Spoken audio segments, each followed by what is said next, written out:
This is the picture I promised Stephen I wanted to put up here. It's him presenting the NRA Wayne LaPierre with a check reimbursing for the fees of that DC versus Heller check. So now we'll get. And did you? It was for attorney's fees for the DC versus Heller case, and it was I believe $1 million. He tells me he didn't get all that. I don't think he did. Do you have a PowerPoint? No, it's, No, that's it's what on you the wanted. Okay. website. All right. Well, we'll just leave it as that. Yeah. Why can we see the one from City of Chicago? Did they give him one? All right. Let me get you going here. Okay. Angela Brady is she's the hero of this thing because she's come all the way from Greenville. She's the wife of my buddy Kevin Brady, and she is a licensed, let me make sure I say it right, a South Carolina licensed professional counselor with certificates through the NBCC and NAFC. She earned a master's in mental health counseling from Nova down in Fort Lauderdale. She has served as a case manager for homeless youth, mental health case manager, human services coordinator, and program director. She has 21 years experience in the mental health and substance abuse fields. She came to AdCare up in our area in 2004 and served as a program director and provided direct client care since that time. Again, she's married and they have 2 teenage children, and she likes a number of things, including beekeeping, which I thought was pretty interesting. How do you keep from getting bit or whatever? Oh, they get me? They do. Oh, they do. Yeah. Now, Angela also is, she's going to do she's doing for us a domestic violence talk. We kind of had to squeeze that out of this one, but it will be available at our other seminars at Wofford on the 23rd. And so I will put it up for you guys to watch after that. She actually gets to cases, the domestic violence and the treatment of it on these criminal cases up there. So it'd be directly, yeah, I'm sorry. Okay, you ready to go, Angela? I'm ready. She's a trooper here. Thank you very much for putting up with all this, mixing everybody around. No problem. Sounds good. I think I can hear you. Is that okay? Yeah. All right, so we'll start with this. I was taught never to go to a party empty-handed. So I'm bringing candy, if y'all pass that around.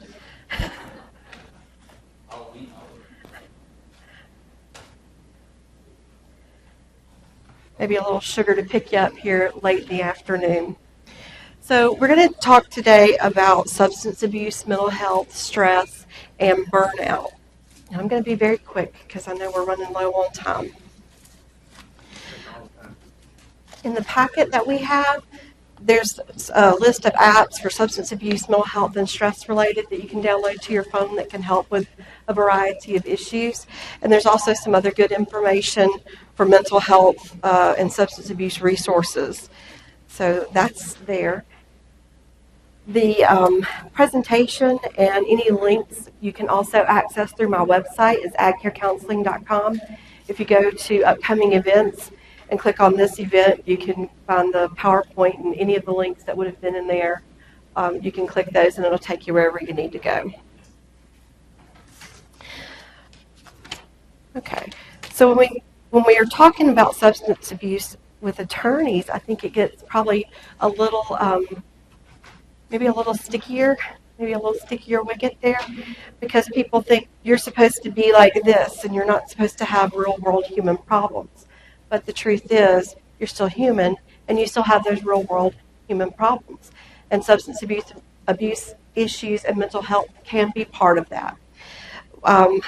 Research is showing that 18 to 20% of lawyers abuse drugs, and 25% are facing disciplinary actions, or 25% of lawyers facing disciplinary actions are found to be abusing drugs or alcohol.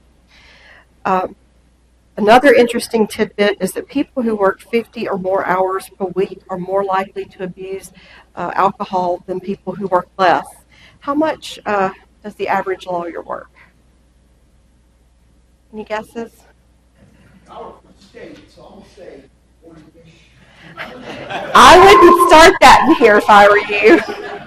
I work 2 courts worth.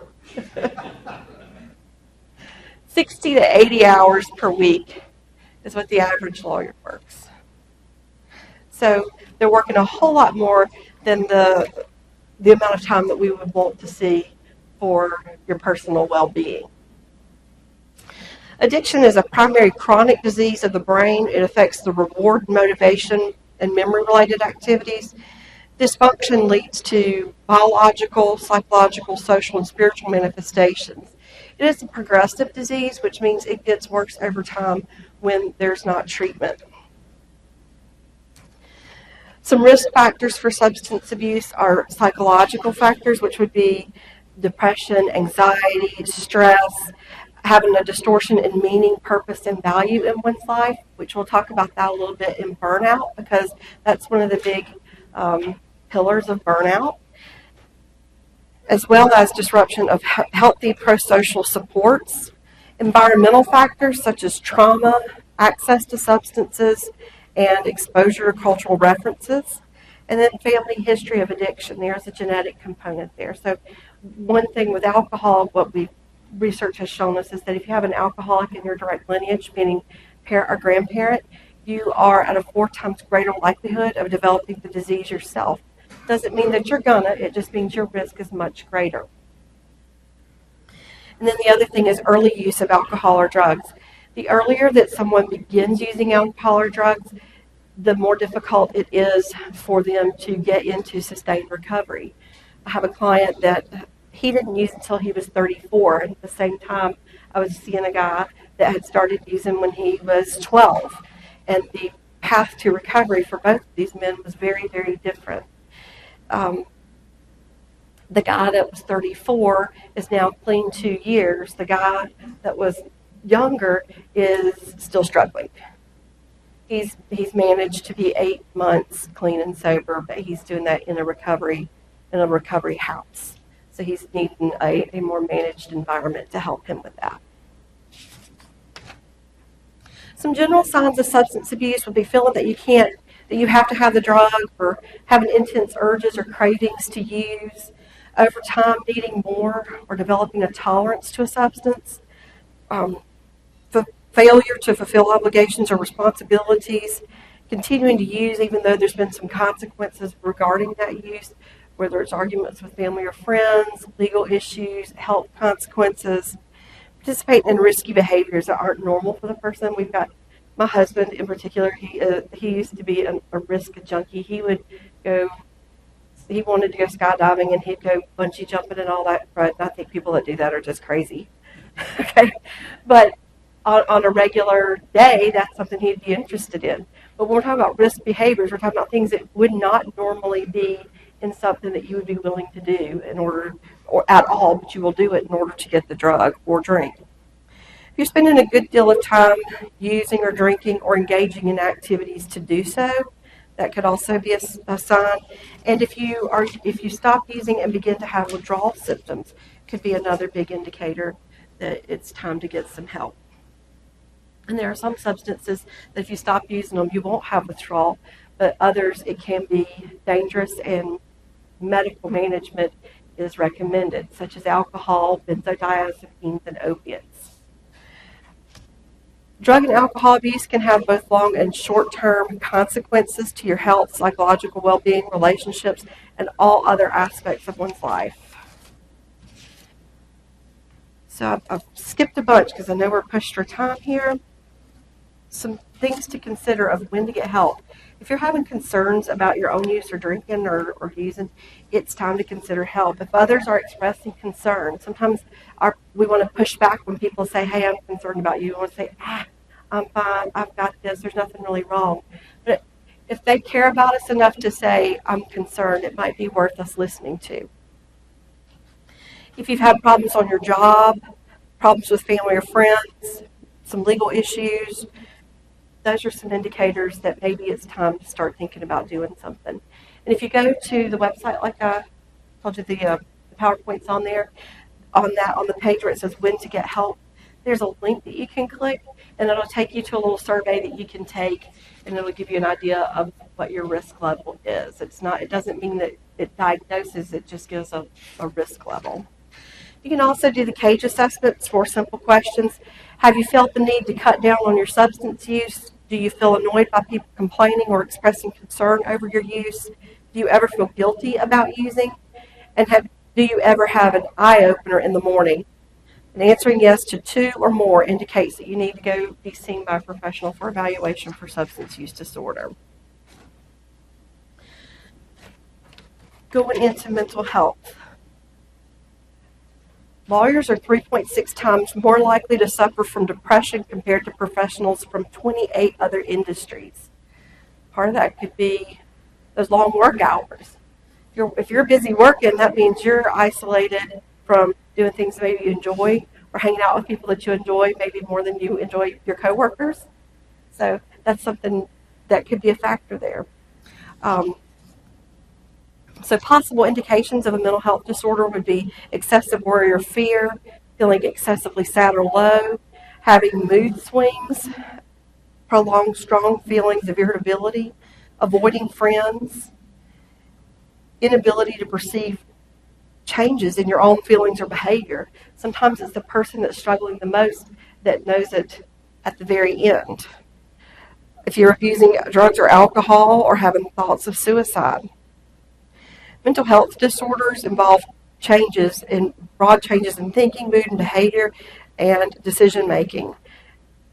One of the most common diagnosed mental health disorders is anxiety, and that's followed by depression. Some disorders occur at the same time. That would be a co-occurring disorder. That could be somebody that has depression and anxiety, or somebody that is suffering from a substance use disorder plus a mental health disorder. It could also be the person that is suffering from complicated grief. I had a client who lost 4 family members in a 6-month time span, and then a bunch of other things happened. She ended up homeless, and so she ended up depressed, abusing drugs, and with complicated grief issues. So we couldn't just say, well, you were referred here for your drug use, and I don't want to talk to you about any of the rest of it. We had to address all of those issues in order to help get her stable, and she's now clean and sober 18 months. It's very important to make sure that you get treatment for all of the things that are going on. Untreated mental health issues can lead to worsening of symptoms. While some disorders will spontaneously heal, it seems, others will not. So you may see a worsening of symptoms. Neglecting health, instability with employment, incarceration, may be more likely to become a victim of trauma, not having good life enjoyment, and withdrawal from social situations, thoughts of suicide, and increased risk of substance abuse.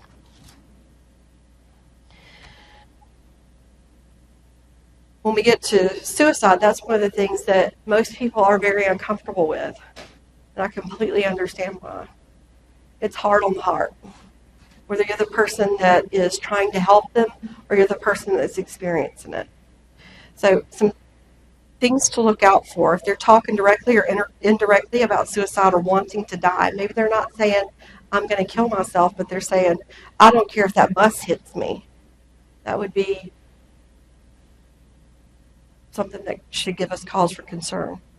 If they've created a suicide plan, if they're suffering from severe depression, experiencing changes in academic or job performance or behaviors, engaging in other actions that could potentially cause harm to self, purposely injuring, like cutting or burning oneself, taking unnecessary or life-threatening risks, like driving recklessly, reporting a history of suicide attempts or gestures, saying goodbye to friends or family, and giving away their possessions.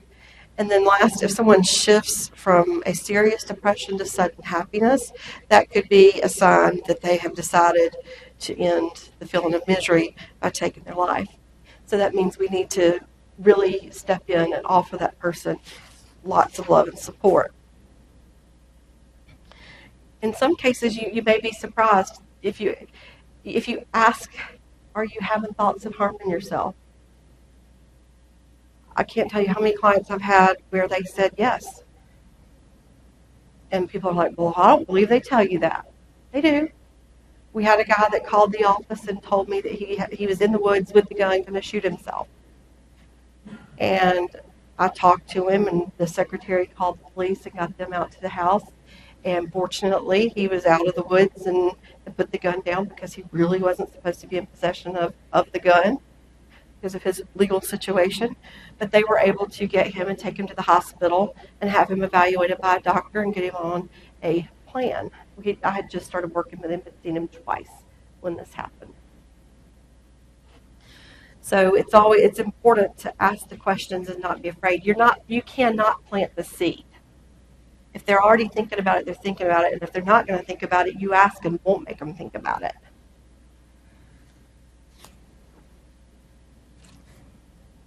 So talking to somebody that you have concerns would be maybe just say, what can I help you with? Or let them know, I'm here to listen if you want to talk about anything. Or you may say, I'm concerned about your safety. Have you thought about harming yourself or anyone else? And be there, be in the moment with them and listen to the answer that they give. So supporting that person, be aware of the signs and symptoms that we've just really quickly gone over today. There's more information if you want to see it on the website. There's also some packets from NAMI in the information that you have today that are important for that. Express concern and support. Ask questions and listen to their ideas about how they can get help. Because sometimes what they really need is for somebody to brainstorm that with them, that path to recovery. The types of help available, whether it's substance abuse or mental health, would be inpatient treatment, partial hospitalization, intensive outpatient, and outpatient treatment. There's also support groups that you can go to. Narcotics Anonymous, Alcoholics Anonymous. There's in the Greenville area in particular, they have a good many mood disorder support groups and anxiety support groups, and most of the time you can find those listed in the newspaper, or if you Google support group depression Charleston, it'll come up with what's in the area for that as well. The National Alliance for the Mentally Ill is also a great resource. They have a 6-week course for family members and friends if they have a loved one that's experiencing a mental health disorder, where they can go and get some support and information and find out what they can do in order to be able to be present and there. For lawyers in particular, there's the Lawyers Helping Lawyers line. That number is 866-545-9590. And for judges, it's Judges Helping Judges, 1-800-219-6474. There's also some EAP benefit that's available to South Carolina Bar members, and you can find that information on the South Carolina Bar website. If you're interested in any kind of mental health screening tool, I have a link on the website where you can click and it'll take you to another website that has several different tools that you can use for screening purposes. Stress, which we mentioned a couple of times when we were talking about substance abuse mental health, is a factor in and of its own. It is our response to internal and external pressures. It can be productive or non-productive. It helps us do something, or it eats us alive. The problem becomes when stress is consistent, when we don't have a management action plan for it, or when it won't go away, because our body has the same response to stress regardless of the source. It can be a major stressor, like the grandma that has to get the baby out from under the car, or it could be a minor stressor like being stuck in traffic. And our body doesn't know the difference once we start ramping up. So you produce a lot of the same chemicals and have the same response. So what causes stress? That would be the triggers. The top 10 stressful life events that have been identified are death of a spouse, divorce, marriage separation, imprisonment, death of a close family member, injury or illness, marriage, job loss, marriage reconciliation, and retirement. And I think it's very interesting that all that divorce and separation and marriage are all right there at the top of it, don't y'all? Your perception of the event is what is going to be the driving force behind it. So sometimes it's taking a minute to slow yourself down when you're in those situations to say, okay, what is it that I'm thinking about it that's contributing to this feeling that I'm having? Some common job stressors are conflict, job pressures, the scope of your job, having report issues with management or coworkers, when your job spills over into your home life, And if you're working too many hours, here we go with that again, right? Okay, symptoms of stress, it can affect you physically, psychologically, and socially. A couple of things would be hormone surges, insomnia, digestive problems, memory loss, difficulty concentrating, fidgeting, nonstop talking. It's kind of what I'm doing up here right now. I'm stressed to push this through so I get everybody out of here on time. So in coping with our stress, we want to attack it in the same way that it can attack us. We want to say, okay, we can, if it's going to get us physically, psychologically, and socially, what's our plan to have something in place for all three of those areas? So you may want to then say, okay, well, I'm going to work on sleep. If I'm having sleep issues, maybe I need to take something to help me sleep. And if that's not something that I'm interested in, then maybe I'm going to start going to bed earlier so that I have a little more time to worry about falling asleep before I feel like, well, it's 3 o'clock and I still haven't. Eating a balanced diet, maintaining weight, some relaxation techniques, and meditation, which can be very helpful in helping soothe the physiological response that your body has to stress, and in turn give you an opportunity to help take care of some of the emotional responses that you have to stress. And then socially, the biggest thing that you can do is get some support. Go be around friends. If you don't want to talk about the stressors that are going on, just don't isolate. Go be around people that you enjoy and do some stuff that you enjoy. Additionally, time management, cognitive restructuring, doing some yoga and that kind of stuff can be very helpful in helping you manage the stress that you're feeling. The most important thing is make sure you're focusing on that which you have control over, because a lot of times when we find ourselves in stressful environments, we're focused more on what we can't do about something. If you focus on what you can do and do that, it's very liberating. You feel power from that, so make sure that you're focusing on that. Last but not least is burnout. Burnout is a state of chronic stress that leads to physical, emotional exhaustion, cynicism and detachment, and feelings of ineffectiveness and lack of accomplishment. Burnout impairs our ability to function effectively on a personal and or professional level. Anybody in here ever dealt with burnout? I'm not ashamed to say I have.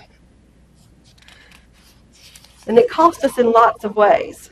So instead of worrying about the cost of that, because I got enough head nods that I know you guys understand the cost that you've maybe already paid in the past and maybe paying now. So let's talk about some of the symptoms. The chronic fatigue, insomnia, forgetfulness, some physical symptoms if you're starting to have stomach upset, headaches, increased illness, loss of appetite, anxiety, depression, and anger if that's not a norm for you. Signs of cynicism and detachment would be loss of enjoyment, being more pessimistic, isolating from others, and detaching from the things that are going on around you. Signs of ineffectiveness and lack of accomplishment, feeling of apathy, increased irritability, and lack of productivity and poor performance. Burnout has many causes. Some can be related to our work. It can be the number of hours that we work, not having clear expectations. It can be lifestyle related, like not getting enough sleep or not having enough supportive relationships.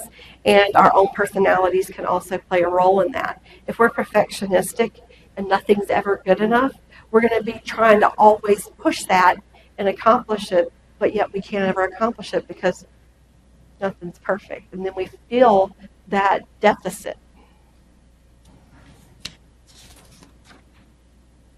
So to recover from burnout, you want to think about why, what's going on, what has led me to have these feelings of burnout, and then begin focusing on the basics: sleep, exercise, and nutrition. Take a vacation. Get out of there. You may want to reassess goals, delegate things. And in delegating, that means maybe you have to assign people tasks, but it also means maybe you have to assign yourself the task of learning to say no to other people. Seek support and get counseling if you feel like that's needed for you. Some additional things that you can do to help address burnout would be focus on conflict management, find some meaning and purpose. Remember earlier when we were talking about mental health, we said one of the things is feeling like there's a loss of purpose. That burnout can affect that. and then work on gaining control and autonomy. And you can get help in the exact same places that I've already mentioned, so I won't do that again. But if you think about it, mental health, substance abuse, stress, and burnout could all be on a cycle because one easily affects the other. So whatever's going on, I encourage you to please get the help you need. And if it's somebody that's in your office, reach out your hand to them and offer them help and support. Does anybody have any questions? Okay? And I'm done. I don't know where he went. Well, then let's do something about that. Come see me. Yeah, I was here. So what are we looking at time-wise here? Y'all feel mentally healthier? I thought, were you going to go through the how do we relax, the relaxing exercise? Or? No? You can't. How long does it take to teach us how to relax? Too long? Well, that could take a while. All right, next. We'll watch the video on how to relax, okay? Yeah, we're too high stress. Okay, what here?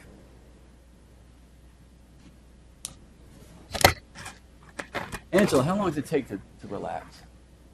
Literally, like that. Is that like a 10-minute exercise we can? Yeah. Show us what you would teach a typical person how to, without drugs and alcohol. How do you? I think we can do 10 minutes if you can do it, and then we'll have these guys come up because they're not going to be relaxing when they come up. They're going to just stress us out. You want to do it? You're good. I don't want to put you through that. Okay, you guys want to come up with the?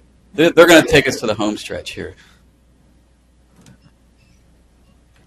I think I'm stressing Angela out, so I want her to relax. Okay. So